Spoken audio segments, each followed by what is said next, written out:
నేను అడుగుతా ఉన్నా, ఒక మంత్రిని నేను, మా జిల్లాలో ఒక సమస్య వచ్చింది. 9 మంది ఎమ్మెల్యేలను కలిసి సార్ దగ్గర పోదాంపా, ముఖ్యమంత్రి దగ్గర పోతాంపా అని చెప్పి ఆనాడు మేము 2 కార్లలో బయలుదేరినాం. బయలుదేరితే అప్పటి వరకు మాకు తెలియదు అపాయింట్మెంట్ ఏందో, అప్పటి వరకు తెలియదు మాకు.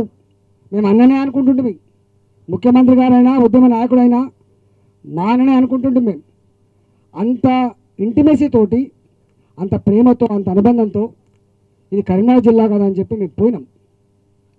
పోతే గేటు కాడనే ఆపేసింది మమ్మల్ని.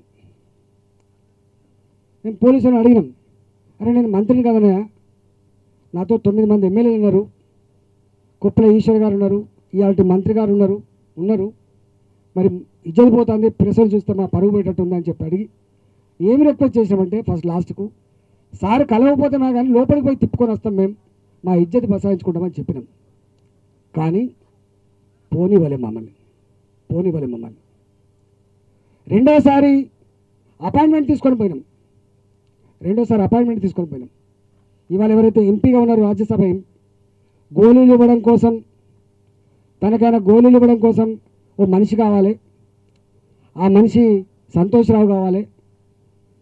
ఆయనకు రాజ్యసభ నాతో పెట్టుకుంటా అంటే ఆయనకు ఫోన్ చేసినాం రెండోసారి.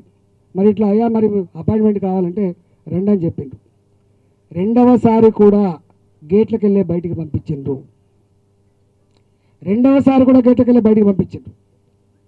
మూడోసారి కూడా జరిగింది ఇట్లే.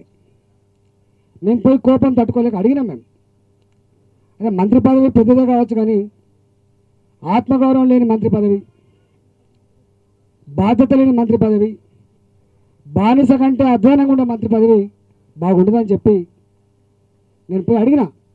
ఇదే ఎంపీ గారు ఎవరైతే గోళీలు ఇవ్వడం కోసం ఎంపీ అయినరో ఆ గోళీలు ఇచ్చేటువంటి రాజ్యసభ సభ్యుని అడిగినా, ఇది ప్రగతి భవన్ పేరు పెట్టుకున్నా బాబు, ప్రగతి భవన్ కాదు ఇది, ఇక్కడ బానిసలు నిలయమని పెట్టుకో అని చెప్పి అడిగినా. నేను బానిసలు నిలయమని పెట్టుకుంటా.